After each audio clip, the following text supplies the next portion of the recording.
Hello there. Welcome to yet another edition of Annulment Proof, the only place on YouTube where marriage gets defined. Coming to you from 98006. My name's John Farrell, and I wanted to do part two of Father Ripperger because I was on a roll. I just got done with that one with the crazy shirt where the group Bluetooth was showing through. Anyhow, uh, he started saying more and more on his video. I was like, I got to respond to this. It's another 25 minutes. I'm just going to explain a little bit about, he does say some good things, but why he's wrong, Father Ripperger, about the marriage contract applied and the reasons for annulment, and why when we do the divorce before the annulment, the reasons why that's wrong, he doesn't get accurate, and we got to get that straightened out. At least I'd like to. So we're gonna cruise through this real quick and we'll just kind of tack it on. But anyway, I was in the zone, so we'll go for it. Let's push play here. See let me get this on here so we can see what we got here. Listen to this. Basically, what it means is, We already heard this in order part. for people, if there is abuse happening in a relationship, what the partner that's being abused can actually go to the priest and ask, "Can I be allowed to be separated from my husband?" But according to canon law, spouses cannot even separate, let alone divorce. Cannot separate without the permission of the pastor or bishop. You got to have the permission of the bishop. Obviously, if the abuse Not is taking place right now, you get away from him. But if you're going to stay away from your husband or from your wife that's abusing, you have to get the permission of your pastor to do that long term. And most pastors will simply say yes. So people can actually get a separation, even in the. That's not a separation. That's an agreement with your pastor for a internal forum solution, which cannot exist in marriage. There ain't no agreement with your pastor. You got to have the courtroom, like I said. But we'll get to the rest of this video here. The United States, you can get legal separations without actually having to go through divorce. That's really good. That's a memo to Layla Miller. Layla Miller, you can get a legal separation without having to go through divorce. One never needs to get a divorce in this country. There is never an experience. There's never a reason to divorce, because you can always get legal separation or equivalent in this country, which is why Catechism CCC 2383, if it's the only possible way, divorce doesn't constitute a moral offense. It's never the only possible way. Father Ripperger is right about this. Because the problem with divorce is this. Historically, the church did not allow people to divorce until after the church had granted the annulment. Why do you think that was? The same reason you can't do an autopsy until after the person has died, okay?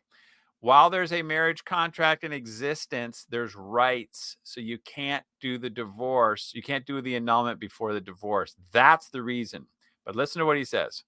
And the reason being is because divorce is public repudiation of the marriage. Okay, so that's correct.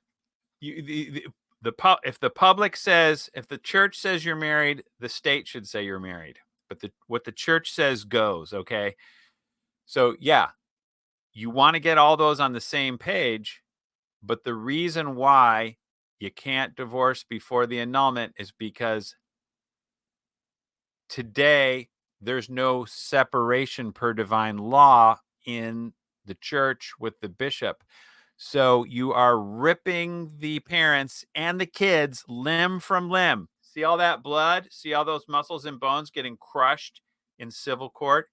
That's what's going on, which is why you can't do the annulment before the divorce, because you're ripping apart the family. You have to first determine if there's a marriage there. And we're going to get to something interesting in this video in a second.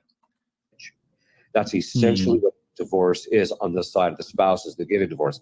It's a public repudiation of the marriage. He said it's essentially what divorce is. Well, actually, in essence, it's a shredding, it's a ripping in half of the one flesh. That's why it's against nature. Divorce is putting away. In the Bible, if you read the Douay-Rheims, everything is putting away. Divorce proper in the Douay-Rheims is the elimination of the bond, but the separation of spouses is the putting away. Let's separate your arms from your legs. Let's separate your head from your body, okay? We'll just, no, that's putting away. We're going to put your head away from your body and call it natural. No, can't do that.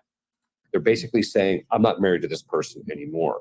Well, you can't say that sacramentally until the church has made a declaration that there was no marriage there from the beginning. That is declaration of annulment, or that there was defective. So if you're still married to somebody, that doesn't mean, well, I could just live on my own and I'm still married. Married means you have to honor the marriage contract, which is the right over the body for acts. And you can't defraud, because if you do, you can't go to heaven. But we don't know that anymore, because NFP says marriage is primarily for love and the personalist norm and all this groovy stuff. Form or what have you. But the church herself has to make that. So historically, the church said you can't get a divorce civilly until you get the annulment first. Historically, they say that, like I said, because marriage is a contract of rights, because you make kids and kids have a natural law right to a mom and dad together. Super basic stuff. We're living in the twilight zone. Nobody knows it. That's why I'm sitting here goofing around. Well, then what happened is at least here in the United States, it became so ubiquitous. Now the practice is, even though it shouldn't be this way, the practice is people are getting the divorce first and then trying to get the annulment later. Yeah. And this is actually an inversion of what the process actually is. And so that process of in the case of the divorce, I tell people, you really shouldn't proceed to divorce until after you've actually talked to the priest and that they've given you permission first for the separation.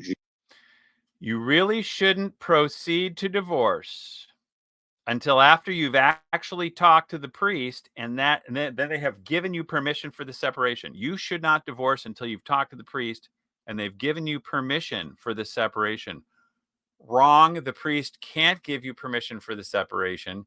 No one can get near the civil court for a separation until ecclesiastical judgment.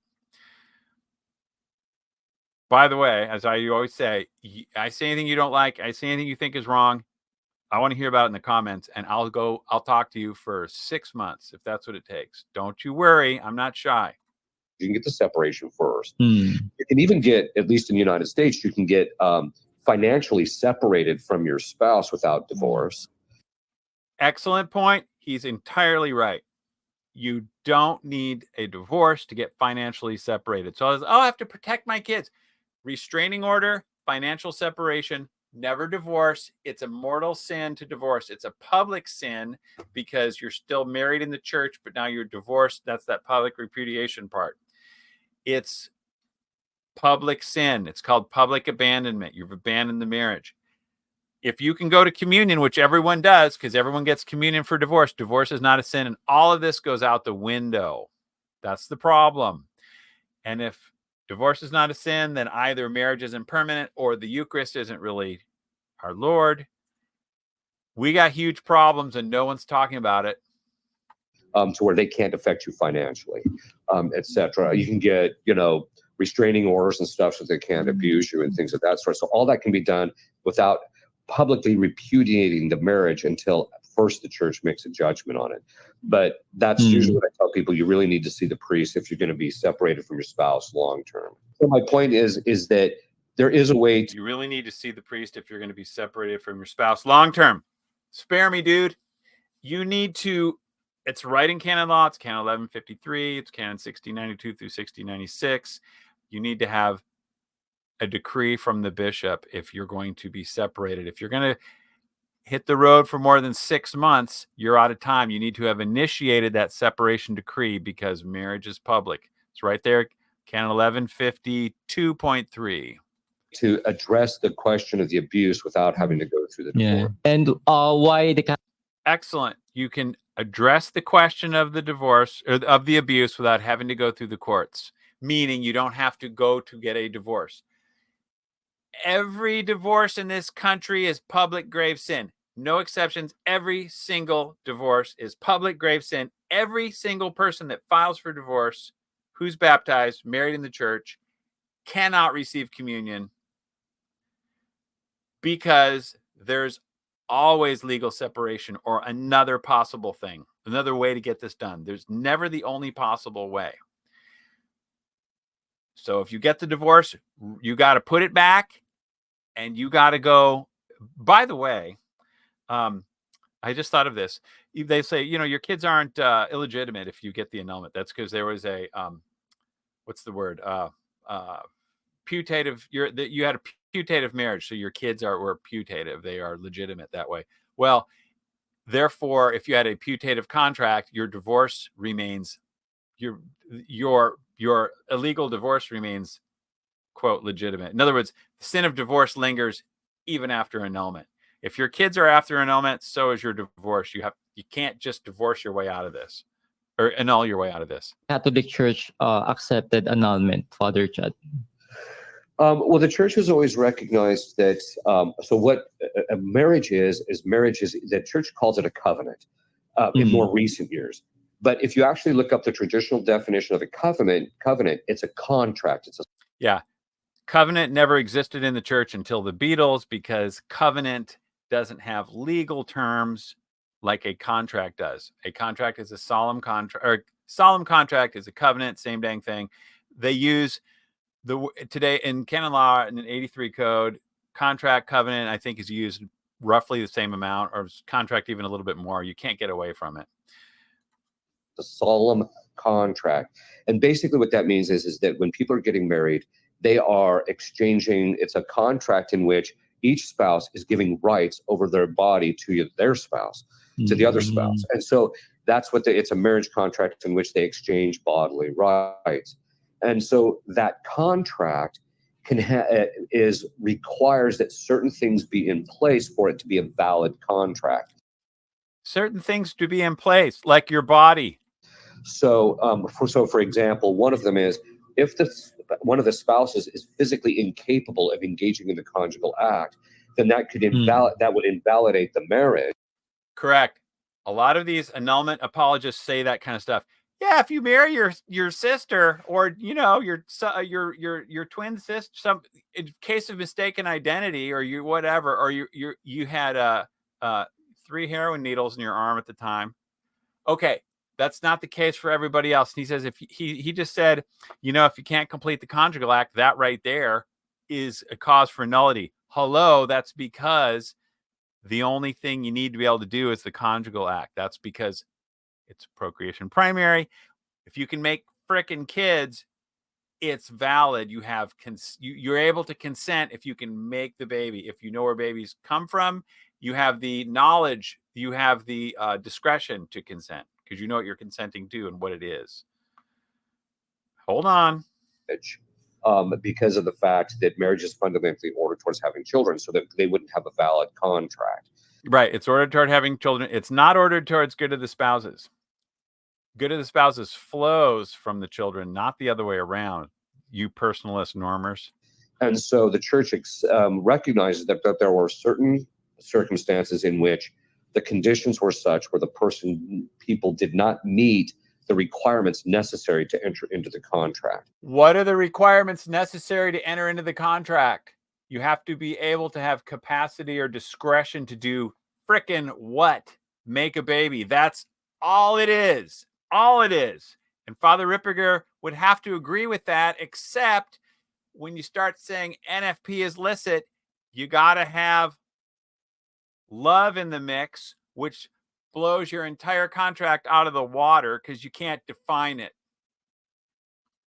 And so they might actually go through what they thought was a marriage, but then later the church would look at it and say, no, you didn't meet these requirements.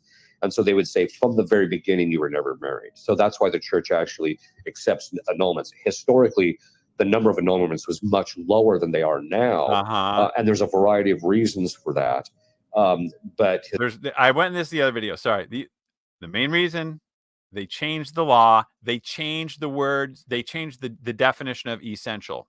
So the property lines for your house, for example, are the 4 squares of your house, right? That's it. But now the property line is the entire universe. So there's no definition, and we have no way to own a house if you can't define the property line. So you have no way to consent to marriage if you can't define what it is. I'm going to get more into that in a minute. Historically, they were very low, and that's because of the fact that historically people knew you're entering into a lifelong marriage contract with somebody, and there were certain obligations, and so the annulments were very few. Whereas today, I don't think that I think that the real scandal today isn't so much the number of annulments, although that is scandalous. The real scandal is the fact that people are entering into marriage without understanding what they're doing with such poor catechesis and formation. How do you not understand what you're doing? Permanence, that means till death. I think I can figure that one out. Exclusivity, that means I can't have a girlfriend on the side. I think I know what that means. I think faithfulness. I think I can figure that one. Yeah, I'm gonna need a weekend course on that. Maybe a few weeks. It's probably gonna take me 6 months to really let that sink in what that means. And then the other thing is like make babies. What? Wow, that's weird. I wonder what that means. I'm gonna have to really dig into that hard because I don't know, and nobody really knows. So many people don't know. Maybe that's why there's so many unknowns. Nobody knows where babies come from. Right. They don't even know they're entering into something that's lifelong or what have you. Let's say things like, oh, well, if this doesn't work out, I'll just get a divorce. No, dog, that's not it. And that's not how that works. Dog. So anyway, but the church does accept it that there are certain conditions which, if they're not met, then the marriage isn't valid sacramentally. Yes, thank you for that, Father. And what advice do you have for Catholics who are struggling with marital issue in light of the new divorce bill? I think that, like with all marriage issues, there's two parts to it. The first is making sure that before you get married, making sure that your spouse has sufficient virtue to be married. All right. There was one point he said something. Maybe he's going to say it in the future. I don't know, but let's just get to this right now because this is the part I wanted to show you right frickin' here. Hang on. Whoops. Sorry. Okay. Boom. New Code of Canon Law. He was saying you got to be able to consent to marriage, and some things are sometimes there's something missing and we can't do that. All right. Well, look, this is the canon law that everyone uses to get their annulment. As you know, Canon 1095, aka the loose canon. The following are incapable. You don't have the capacity to contract marriage. Oh, contract, not covenant the marriage. You got to contract it, bro. Those who lack sufficient use of reason. Nobody uses that because pretty much everybody who's going up to, you can like, when Tuesday is and all that stuff. Okay. You know what? You have use of reason. Those who suffer from grave defect of discretion of judgment concerning the essential matrimonial rights. What the heck are the essential matrimonial rights? Father Ripperger said, if you can't make a baby, you don't have the essential matrimonial because you have a right to the conjugal act. Okay. So if you can't do that, you're out. Cool. Are there any other rights besides the conjugal rights? You know what? Now there are with the spirit of Vatican II. That's the whole problem because we have to accommodate NFP, which means this is not about rights. It's about love. Love first. That's what's going on. Okay. Yeah, here's part 3. And I'm going to get to this in a minute. The essential obligations, they're not because of causes of a psychic nature. So you're too crazy. You can't do it. Okay. Anyhow, blah, blah, blah. So after Vatican II never taught anything, by the way, I went on this in another video. They gradually began to recognize essential rights extend well beyond the perpetual and exclusive right over the body for acts themselves. No, they don't, because marriage is natural. You cannot extend those rights. I don't care if you're the Pope. You can't extend the boundaries of nature. No. That's like saying we've added or subtracted to gravity per canon law and jurisprudence. No, you can't. Didn't happen. Okay.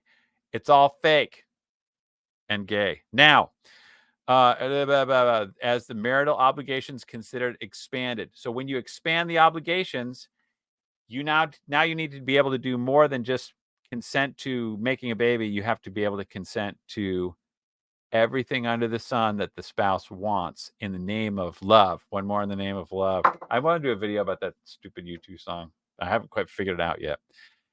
Or not a video, a meme. So this is the key phrase. By the way, this is all from the commentary of canon law. It is impossible to make a list of the essential rights. It is impossible to make a list of the essential rights. Did you know that before the 1983 code, the list of essential rights was one thing: to be able to make a baby. That was the only list of rights that you had to be able, that's the only thing you had to be able to provide. And you had to, agree to raise them Catholic, and your marriage was permanent and exclusive. You had to agree to those things. But the only thing you had to be able to do or have capacity for or know what it was how to make a baby and be able to do that. Now, it is impossible to know what to do and what rights you need to be able to provide. It's impossible. Therefore, you can't consent. Therefore, the contract doesn't exist because it can't be defined. I'm trying to get this memo to Father Ripperger, but he's going to have to kill NFP in order to accept it, and that's a tall order. So we're all just dealing with crazy NFP lawlessness that's infected marriage. And if we don't define marriage, we have no civilization. I think this is the end of the video. Hang on. Let's just see if there's anything more here that, whoops, sorry, hang on. Share this tab instead. I think this is it, man. And that also that they're fully Catholic, that you're both Catholic, and you're both on the same page, and you want to live your Catholic life. Because if you're doing that, it doesn't mean it's going to be perfect. Yeah, it just at least means if you're both Catholic, that's good, because the contract will be the same. That's why mixed marriages don't work so hot, because you're like, it's all, you just have to base it on love. Like the captain and Tennille, love didn't hold them, keep them together. So unless you have some nuts and bolts to fall back on, unless you have a contract to put the wedlock on, something hard and cold and steel, you got nothing, as they say. I think that's it for now, y'all. I could probably keep going, but I'm ready to have a couple Rainiers and smoke a pipe and goof off with everybody on Facebook and answer your comments. Till next time.